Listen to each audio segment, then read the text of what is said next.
Ce ne siamo resi conto in questi giorni quanto strategica sia l'agricoltura.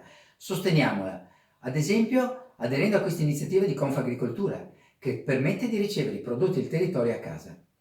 Ne ho approfittato, sì, facendomi spedire da Romolo Follador il loro Valdobbiadene Prosecco Superiore di OCG.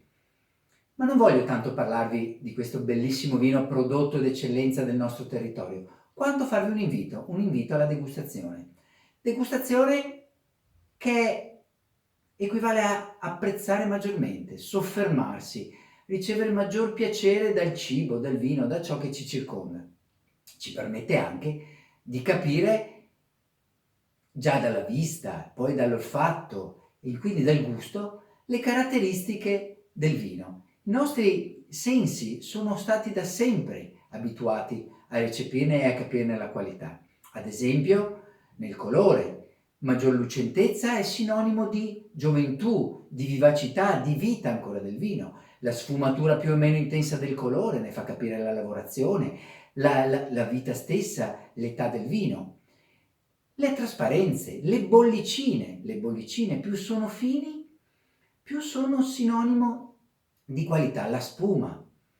E quindi il mio veramente è un invito, sì, a sostenere i prodotti del territorio, a farseli spedire a casa e ricevere a casa, e un invito alla degustazione, quindi a soffermarsi, ad apprezzare maggiormente. Ecco ad esempio, come vi dicevo, il Valdobbiadene Superiore di OCG, di Romolo Follador, vedete?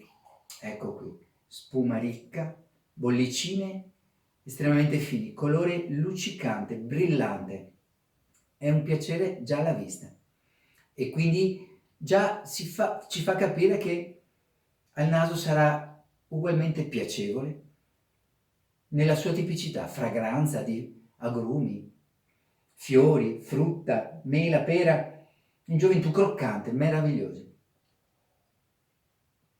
E si conferma la beva, piacevole, che è obbligatoria a questo punto abbinare.